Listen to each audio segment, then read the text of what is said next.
Hindi lahat ng ipinapakita sa litrato ay totoo. Minsan, mas nakakatakot ang hindi mo nakikita.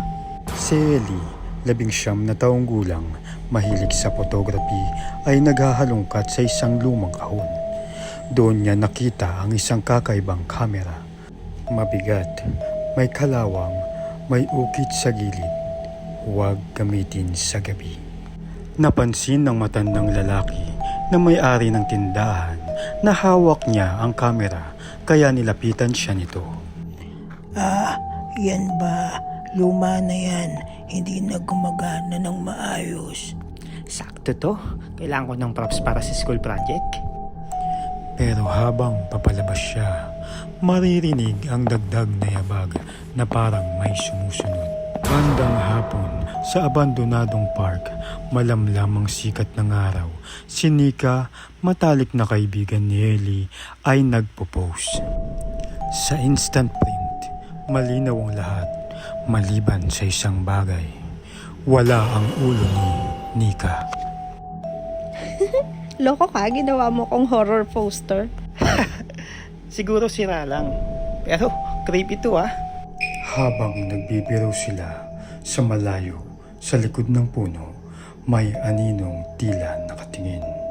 Sunod-sunod na kuha, kaklase, tindera, estranghero, lahat nawawala ang ulo. Lahat ng katawan sa mga larawan nakaharap sa isang direksyon, isang madilim na sulok sa frame. Sa bawat kuha, tila may pinapansin ng mga taong wala ng ulo. Habang naghihintay si Ellie, lumapit ang isang matanda, tinitigan ng mga litrato at namutla. Ihinto mo yan! Ang mga taong yan! Hahanapin mo sila pero hindi mo na sila makikita. Ano pong ibig niyo sabihin?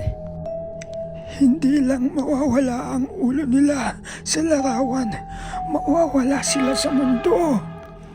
Umalis agad ang matanda.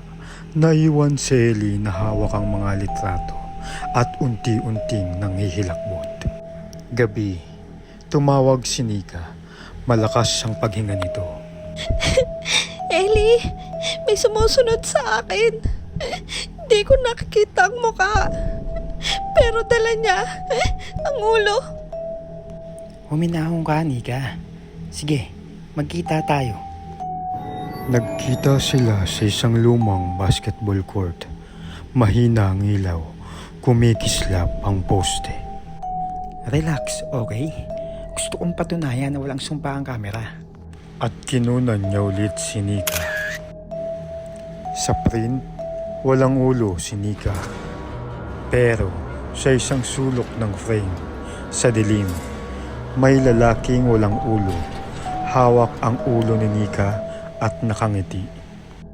Pagangat ng tingin ni Ellie, wala na si Nika sa harap niya. Tumakbo si Ellie pauwi. Malakas ang tibok ng puso.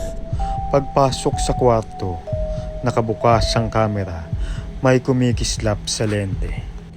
Lumapit siya at nakita ang sarili niya na walang ulo. At sa likod niya, ang lalaking walang ulo ay papalapit. Hawak ang kanyang ulo.